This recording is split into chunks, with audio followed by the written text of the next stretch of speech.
Hi masters, మరియు మీకోసం ఛానల్కి స్వాగతం సుస్వాగతం. ముందుగా మన జగద్గురువైన బ్రహ్మర్షి పితామహ పత్రిజీ గారికి, మన గురుమాతకి నా ఆత్మ ప్రణామాలు మాస్టర్స్.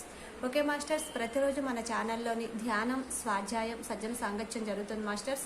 అలాగే ఈ జూమ్ సెక్షన్లో పాల్గొన్న మాస్టర్లకి, యూట్యూబ్లో చూస్తున్న మాస్టర్లకు కూడా ధన్యవాదాలు తెలుపుకుందాం.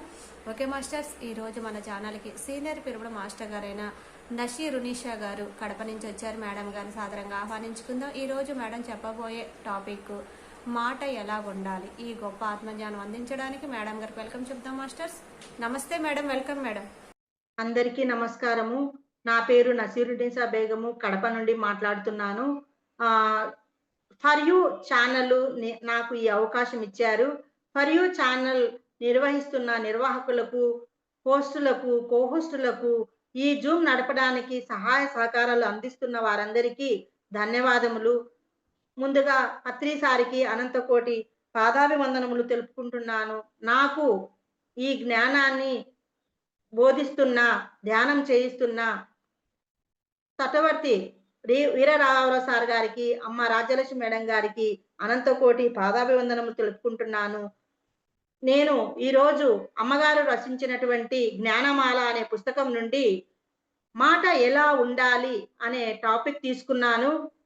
అందుకు నేను ఈ ధ్యానంలోకి రావడం కూడా ఎలా వచ్చానంటే, ఒక న్యూస్ పేపర్‌లో చూసి 2007 సంవత్సరంలో నేను ఈ ధ్యానంలోకి వచ్చాను. అప్పటినుంచి నాకు ఈ ధ్యానం చేస్తున్నాను. కానీ నేను సరైన ఆహార నియమాలు పాటించలేదు. తర్వాత సరైన ధ్యానము చేయలేదు. సరిగా నేను ఈ పుస్తకాలు కూడా చదవలేదు ఇంతవరకు. 2.5 సంవత్సరం వరకు అలాంటివి చేయలేదు. కానీ ఈ 2.5 సంవత్సరం ముందు నేనేం చేశానంటే, భీమవరం వెళ్ళాను. అక్కడికి వెళ్ళినప్పుడు నాకు నా పరిస్థితి ఏంది అనేది అర్థమైంది. అక్కడ ఉన్నవారు ఎంతో జ్ఞానంతో, ఎంతో ఉత్సాహంగా జ్ఞానంతో ఉన్నవారు. వారిలో నేను చాలా ఇన్ని సంవత్సరాల నుంచి నేను ధ్యానం చేస్తున్నా కూడా చాలా వెనకబడి ఉన్నాను అని నేను అక్కడ వెళ్ళిన తర్వాత నాకు తెలిసింది. ఏంటంటే, వాళ్ళు 2, 3 ఏండ్లైనా కూడా వాళ్ళు ఎంతో ఎదిగినారు. కానీ నేను 16 ఏండ్ల నుంచి ధ్యానం చేస్తున్నా కూడా నేను ఇంత వాళ్ళలాగా నేను మాట్లాడలేకపోతున్నాను. నేను ధ్యానం చేయలేకపోతున్నాను. వాళ్ళలాగా నేను ఈ జూమ్‌లలో పార్టిసిపేట్ చేయలేకున్నాను అనేది నాకు ఉండింది. ఆ తర్వాత నేను అక్కడ ధ్యానం చేయడం వల్ల, జ్ఞానము వినడం వల్ల, ప్రతిరోజు జూమ్ కార్యక్రమాలు వినడం వల్ల, జూమ్‌లో ఉండడం వల్ల, ప్రతి నెల భీమవరంకు వెళ్ళడం వల్ల నాలో ఈ ఆహార నియమాలు పాటించడం మొదలుపెట్టాను. అక్కడ ఎక్కడే గాని అప్పుడు ఇదివరకు ఎక్కడైనా పార్టీలు పెడితే అక్కడ భోజనానికి వెళ్ళి మామూలుగా శాకాహారమే కదా అని తినేదాన్ని. కానీ శాకాహారం కూడా మాంసాహారం వండిన పాత్రలలో వండి ఉన్నట్లయితే అది కూడా తినకూడదని రాఘవరావు సార్ గారు, మేడం గారు అనడం వల్ల నేను అటువంటియి చేయడం లేదు. ఎప్పుడు ప్రస్తుతము నేను అటువంటి పార్టీలకు గాని, ఎక్కడికి గాని వెళ్ళినా కూడా నా దగ్గర ఏదో సొంత క్యారీనే తీసుకొని పోయి ఏదో తింటున్నాను కానీ, ఎక్కడ అట్లా అలా తినడం లేదు. అంటే మాంసాహారం వండిన పాత్రల్లోటివి కూడా శాకాహారం అయినా కూడా తినడం లేదు. అటువంటి వెల్లుల్లి లేని శాకాహారము తీసుకుంటున్నాను. అందువల్ల నేను ఈ రోజుల్లో నేను ఈ మాట్లాడడానికి గాని, ఈ జ్ఞానం తెలుసుకోవడానికి గాని నాకు అర్హత వచ్చిందని నాకు చాలా అర్థమైంది. అందుకనే నేను ఈ జ్ఞానాన్ని మనము ధ్యానిగా ఉండకూడదు. మాస్టర్‌గా ఎదగాలి అని పత్రి సార్ కూడా తన 18 ఆదర్శ సూత్రాలలో ఒక సూత్రాన్ని ఆదర్శ సూత్రంగా ప్రవేశపెట్టారు. ఆ సూత్రానికి అనుసంధానంగా ఇప్పుడు తటవర్తి దంపతులు కూడా మీరు ధ్యానిగా ఉండకూడదు, మాస్టర్‌గా ఎదగాలని మమ్మల్నందరినీ మాస్టర్‌లుగా ఎదగడానికి వాళ్ళు అహర్నిశలు తాపత్రయపడుతున్నారు. అందులో భాగంగా నేను కూడా అలా ఎదగాలని నేను కోరుకుంటున్నాను. అందుకు నేను ఈరోజు ఏ క్లాస్ చెప్తున్నానంటే, మాట ఎలా ఉండాలి అనే దాని మీద అన్నమాట. ఎంత సాధన చేసినా ఒక్కోసారి మనకు తెలియకుండానే మాట్లాడేస్తూ ఉంటాము. అలా మాట్లాడడం వల్ల ఎన్నో కర్మలు పెంచుకుంటాము. అందుకే శ్రీకృష్ణ భగవానుడు ఈ మనం మాట్లాడే మాట ఎలా ఉండాలి అని భగవద్గీతలో 17వ అధ్యాయము 15వ శ్లోకంలో చెప్పారు. శ్లోకం ఏంటి అంటే, అనుద్వేగకరం వాక్యం సత్యం ప్రియహితం చాయత్ స్వాధ్యాయ అభ్యాసనం చైవ వాజ్మయం తప ఉచ్యతే. అనుద్వేగకరం వాక్యం సత్యం ప్రియహితం చాయత్ స్వాధ్యాయ అభ్యాసం చైవ వాజ్మయం తప ఉచ్యతే. దీనికి తాత్పర్యం ఏమిటంటే, ఇతరుల మనసునకు బాధ కలిగింపనిది, సత్యమైనది, ప్రియమైనది, మేలు కలిగించున్నది వాక్యమును, వేదాదుల యొక్క అధ్యయనమును అభ్యసించినది వాచక తపస్సు అని చెప్పడం జరిగింది. అందుచేత మనం మాట్లాడే మాటలు ఎలా ఉండాలి అంటే అనుద్వేగకరంగా ఉండాలి, సత్యం మాట్లాడాలి, ప్రియంగా ఉండాలి, హితంగా మాట్లాడాలి, మితంగా మాట్లాడాలి. మనం మాట్లాడే మాటల్ని ఈ జాగ్రత్తలు ఉపయోగించాలి. మనం మాట్లాడేటప్పుడు ఈ జాగ్రత్తలు ఉపయోగించాలి. అనుద్వేగకరంగా మాట్లాడాలి అంటే ఆవేశపడకుండా మాట్లాడాలి. చీటికి మాటికి ఆవేశపడకూడదు. అలాగే ఎదుటి వారికి ఆవేశం కలిగించే మాటలు మాట్లాడకూడదు. అంటే ప్రాపంచిక జీవితంలో పొరపాట్లు అహంకారంతో చేస్తారు, కానీ ఆధ్యాత్మిక జీవితంలో అహంకారం తగ్గినట్టు అనిపిస్తుంది, కానీ ఏదో ఒక కారణంగా అది బయట పడుతుంది, ప్రతి క్షణము బయటపడుతుంది. ఒక్కోసారి మనము ఆవేశపడిన మాటల వల్ల అవతలి వాళ్ళు హర్ట్ కావచ్చు. అందుకే మనము అనుద్వేగకరంగా మాట్లాడాలి. అంటే ఎదుటి వారిని టెన్షన్ పెట్టే మాటలు మాట్లాడితే, వారు మీ మాటల వల్ల టెన్షన్ పడితే ఆ కర్మ మనకే వస్తుంది. అందుకే మనము ప్రతి క్షణము ఎరుకతో మాట్లాడాలి. ఉదాహరణకు, ఒక పని మనిషి రాలేదు, మన పని మనిషి రాలేదు అనుకోండి. అప్పుడు ఆమె ఆ సమయం రాగానే వస్తుంది అని పాజిటివ్ థింకింగ్ లో ఉండాలి. కానీ ఇంకా రాలేదు అని మనము ఆవేశపడి ప్రక్క వాళ్ళను కూడా టెన్షన్ పెట్టకూడదు. అందుకే మన మాట అనుద్వేగకరంగా ఉండాలి అంటారు. సత్యం మాట్లాడాలి. ఎప్పుడు సత్యాన్ని పలకడానికి ప్రయత్నించాలి. ఎవరో ఒకరు మనకు ఎన్నో విషయాలు చెప్తూ ఉంటారు.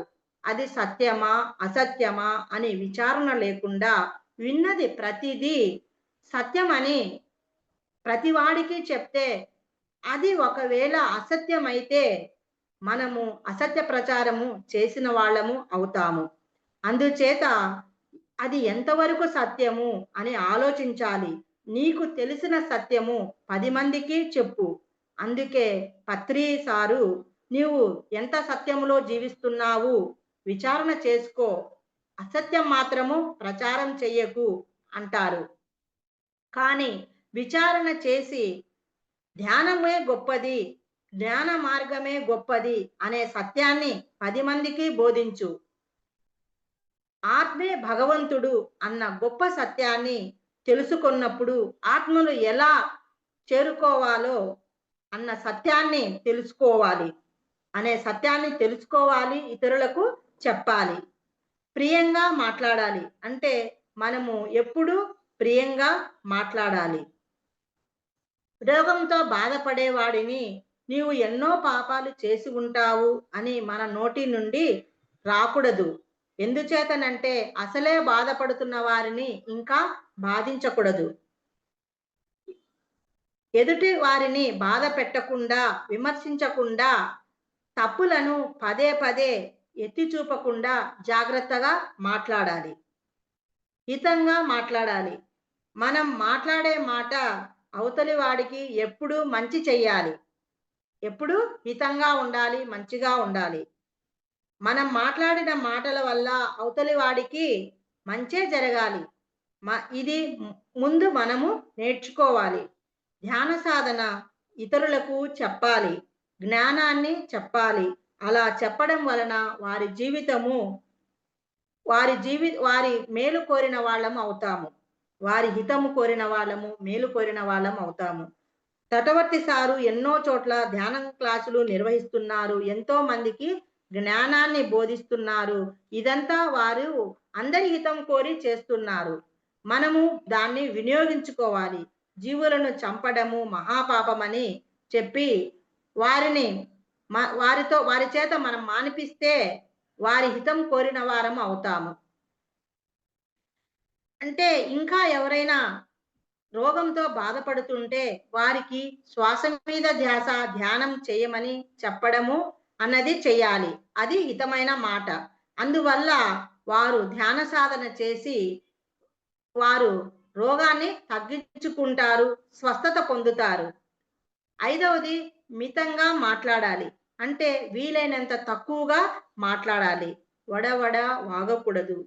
అవసరం ఉంటేనే మాట్లాడాలి. లేకుంటే మన నోట్లో నుంచి ఒక్క మాట కూడా బయటకు రాకూడదు. మునులు ఎప్పుడూ మౌనంగా ఉంటారు. అందువల్ల వాళ్ళకి శక్తి పెరుగుతుంది. అందుకే వాళ్ళు అన్న మాట ప్రతి మాట జరుగుతూ ఉంటుంది. అందుకే మునులు ఎప్పుడూ మౌనంగా ఉండి వాళ్ళలోని అంతర్గత శక్తిని పెంచుకొని ఆ శక్తిని వారి శిష్యులకు కానీ లోక కళ్యాణకరమైన పనులకు కానీ ఉపయోగిస్తారు. మనము ఎప్పుడూ మాట్లాడుతుండడం వలన మన శక్తిని కోల్పోతాము. అందుకే పత్రిజీ చెప్తారు, మనం మాట్లాడిన మాట ప్రక్కవాడికైనా ఉపయోగపడాలి, మనకైనా ఉపయోగపడాలి. ఉపయోగపడని ఒక్క మాట నీ నోటి వెంట రాకూడదు అని అంటారు. చాలా మంది అనవసరంగా చెత్త మాటలు గంటలు గంటలు మాట్లాడుతూ ఉంటారు. అలా మాట్లాడినప్పుడు వారి శక్తిని కోల్పోతారు. అందుకే మన మాటలు మితంగా ఉండాలి. ధ్యానం చేస్తే ఎక్కువ మౌనంగా ఉంటారు. మనము ఎంత మౌనంగా ఉంటే అంత శక్తివంతులం అవుతాము. మితంగా ఎందుకు మాట్లాడాలి అంటే మన మాటలు కూడా మన కర్మలు కాబట్టి. మనం మాట్లాడే మాటలు కూడా కర్మలు కాబట్టి. మరి ఈ కర్మల వల్లనే జన్మలు పెరుగుతాయి. ఇది అందరూ గుర్తించుకోవలసిన విషయము. అందుచేత మాటల విషయంలో ప్రతి ఒక్కరూ జాగ్రత్తగా ఉండాలి. అంటే మాటలు జాగ్రత్తగా రావాలి అంటే మనము ఎరుకలో ఉండాలి అంటే మనము శ్వాస మీద ధ్యానం చేయాలి. ఈ శ్వాస మీద ధ్యానంతో పాటు సాత్వికమైన శాకాహారం తీసుకోవాలి. సాత్వికమైన శాకాహారం తీసుకోవాలి. తర్వాత స్వాధ్యాయము అంటే పుస్తకాలు, పత్రిసార్ పుస్తకాలు అటువంటివి చదవాలి. తటవర్తి రాజ్యలక్ష్మి మేడం గారు, రాఘవరావు సార్ గారు రచించిన పుస్తకాలు, ఆత్మజ్ఞానానికి సంబంధించిన పుస్తకాలు, వీడియోలు వినాలి, చదవాలి. స్వాధ్యాయం చేయాలి. అంటే సజ్జన సాంగత్యం చేయాలి. సజ్జన సాంగత్యం కూడా చేయాలి. సజ్జన సాంగత్యం అంటే ఈ జూమ్‌లలో మనము మాట్లాడడం కానీ, మాట్లాడింది వీడియోలు వినడం కానీ, తర్వాత సారు, మేడం క్లాసులు, పత్రి సార్ క్లాసులు అన్నీ మనము వీడియోలు వింటూ ఉండాలి. సార్ రాసిన పుస్తకాలు చదవాలి. ఇవన్నీ చేస్తూ ఉంటే మనకు అవే కాకుండా సేవలు చేయాలి. ఆత్మ సేవలు చేయాలి. అంటే ఆత్మకు సంబంధించిన సేవలు. పుణ్యకర్మలు కాదు, పుణ్యకర్మలు కాదు, పాపకర్మలు కాదు. ఆత్మకర్మలు చేయాలి. ఆత్మకర్మలు అంటే పిరమిడ్లు కట్టడానికి డబ్బులివ్వాలి. జూమ్ నిర్వహిస్తున్న వారికి సహాయ సహకారాలు అందించాలి. తర్వాత శాకాహార ర్యాలీలు జరుగుతుంటే అక్కడ కూడా మనం ఉన్న దాంట్లో కొద్దిగా ఇవ్వాలి. తర్వాత మనకు ఈ కార్యక్రమాలు పెడుతూ ఉంటారు క్లాసులు. వాళ్ళకు కూడా మన చేతనైనంత సహాయము చేయాలి. ఈ ఆత్మజ్ఞానానికి మనకు ఉన్న సమయాన్ని కానీ ఉపయోగించాలి. ధనంను గాని ఉపయోగించాలి. లేదా శ్రమ అయినా ఇవ్వాలి. మన వాక్కునైనా ఇవ్వాలి. ఇలా ఇటువంటి ఆత్మకర్మలు చేస్తూ ఉంటే మనము ఈ ధ్యానంలో అన్నీ నేర్చుకొని మాటలో ఎరుక అనేది వస్తుంది. ఈ మాటల వల్ల కర్మలు రాకుండా మనం జాగ్రత్త పడి మన జన్మలు కూడా తగ్గించుకుంటాము. జన్మ అంటేనే దుఃఖము. ఈ దుఃఖంలో నుండి బయటపడతాము. శుద్ధి ఉండాలి అంటే అనే టాపిక్ అన్నమాట. కట్ చేస్తారా? ఓకేనా? ఓకేనా మేడం? త్రికరణ శుద్ధి ఉండాలి అంటే సహజంగా మానవుడు తన కోసం తాను పాటుపడతాడు. కానీ తన కోసం తాను పాటుపడడం కంటే తన కోసం తాను పాటుపడడం గొప్ప విషయం కాదు. భగవంతుని దృష్టిలో పరుల సేవ చేయడమే గొప్ప విషయము. గొప్ప విషయం. చెయ్యాలి అంటే అలా చేయాలి అంటే మాట, చేత, ఆలోచన 3 ఒకటవ్వాలి. మాట, చేత, ఆలోచన 3 ఒకటవ్వాలి. దానినే త్రికరణ శుద్ధి అంటారు. అంటే ఏదైతే ఆలోచిస్తారో అదే మాట్లాడాలి. అలాగే ఏదైతే మాట్లాడతారో అదే చెయ్యాలి. దానినే త్రికరణ శుద్ధి అంటారు. త్రికరణ శుద్ధి అంటేనే సత్యములో జీవించడం. త్రికరణ శుద్ధి అంటేనే సత్యంలో జీవించడం. అంటే మంచి మాట, మంచి ఆలోచన, మంచి చేత. ఈ 3 ఆచరించడం అందరికీ సాధ్యం కాదు. ఈ 3 ఆచరించడము అందరికీ సాధ్యం కాదు. ఇది అందరికీ సాధ్యమైతే ఈ ప్రపంచములో అందరూ సత్యములో జీవించడమే కాదు, జీవిత పరమార్థాన్ని కూడా తెలుసుకోగలుగుతారు. ఎందుచేతనంటే అంతా భోగాలకే ప్రాముఖ్యం ఇస్తున్నారు. చాలా కొద్ది మంది మాత్రమే పరమాత్మ గు పరమాత్మ పరమాత్మను చేరుకోవాలని ప్రయత్నిస్తున్నారు. సహజంగా ఆలోచన ఒక రకంగా ఉంటుంది. మాటలు, చేతలు ఇంకో రకంగా ఉంటాయి. అది త్రికరణ శుద్ధి అవ్వదు. త్రికరణ శుద్ధి లేకపోతే చేసే పనులు విజయవంతం కావు.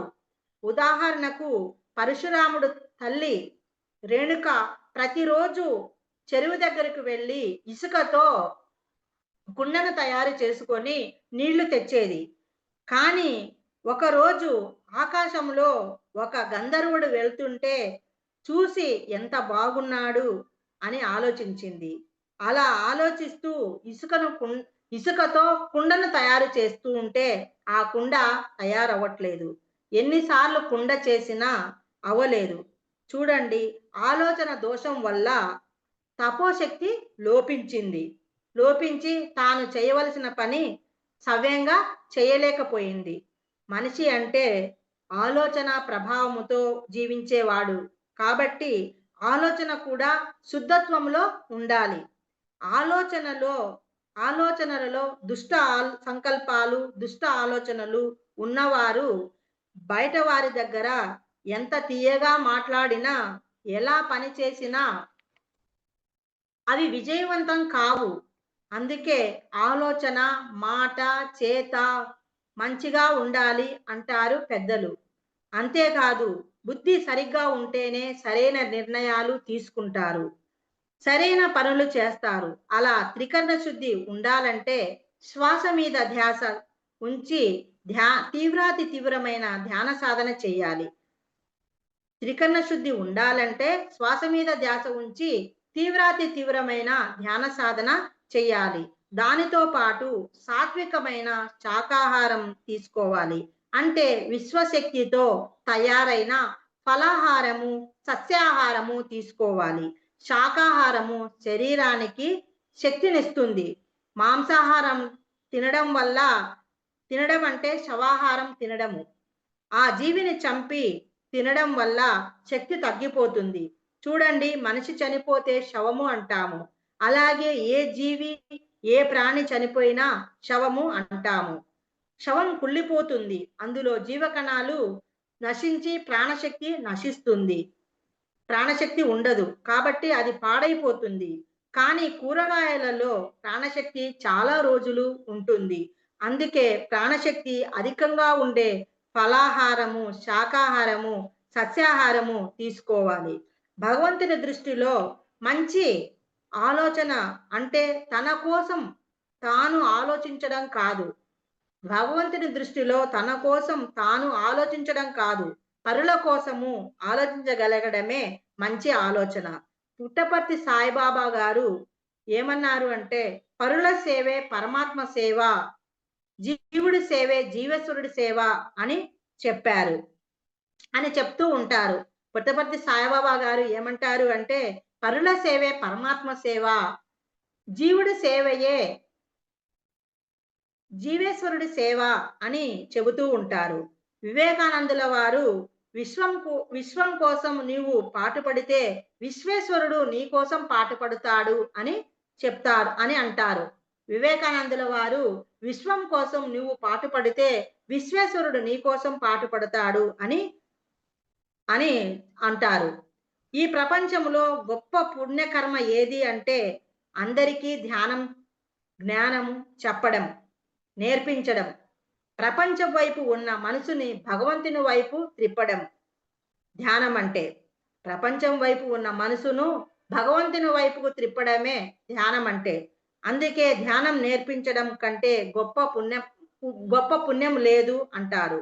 నేను నా శక్తినంతా నా సంసారం కోసం ఉపయోగిస్తే అంటే తటవర్తి సారు తన శక్తినంతా తన సంసారం కోసం ఉపయోగిస్తే ఇంత జ్ఞానవంతురాలిని అయ్యేదాన్ని కాదు. మా బాబు మా బాబు అంటాడు, మీరిద్దరూ అంటే సారు మేడం చాలా పుణ్యాత్ములు, భగవంతుడు మీకు శక్తిని ఇస్తున్నాడు కాబట్టి మీరు తిరగగలుగుతున్నారు అంటారు. అంటే మేడం గారు ఒక్కరోజు కూడా ఎక్కడికైనా వెళ్తే నీరసం వస్తుంది అని మనం అనుకుంటాము. మనం నీరసం ఒకరోజు ఎక్కడికైనా వెళ్తే మనకు నీరసం వస్తుంది అనుకుంటాము.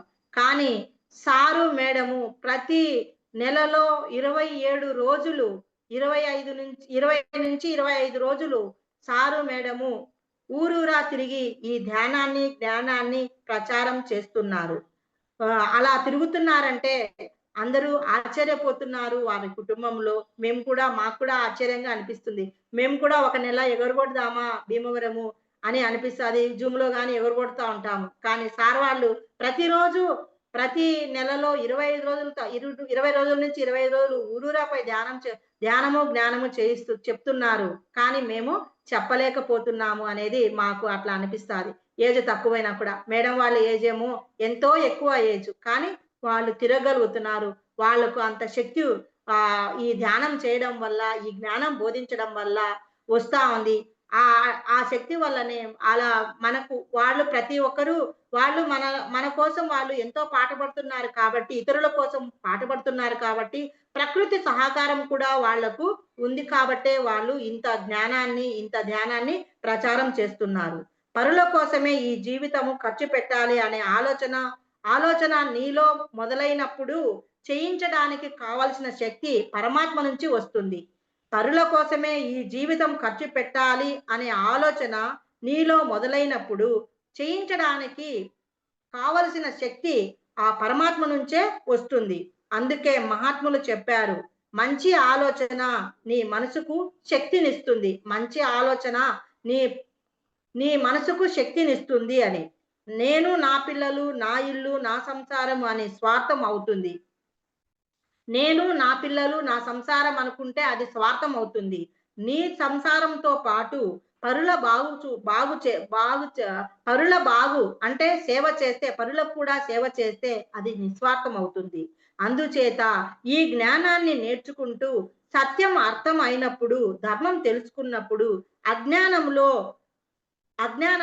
అధర్మం వైపు ఉన్న వారందరూ సత్యం వైపు మరల్చడానికి ప్రయత్నించడమే ప్రతి మానవుని కర్తవ్యం. భూమి మీద పుట్టిన ప్రతి మనిషికి ఒక ధర్మం ఉంది. ఏమిటా ధర్మం అంటే సత్యాన్ని అన్వేషించాలి, సత్యం ఏమిటో తెలుసుకోవాలి, ఆ సత్యాన్ని చేరే ప్రయత్నం చేయాలి. పత్రి గారు ధ్యాన సాధనతో పాటు స్వాధ్యాయం కూడా చెప్పడం జరిగింది. ఒక పుస్తకము ఒక జీవితాన్ని మార్చే అంత శక్తి ఉంటుంది.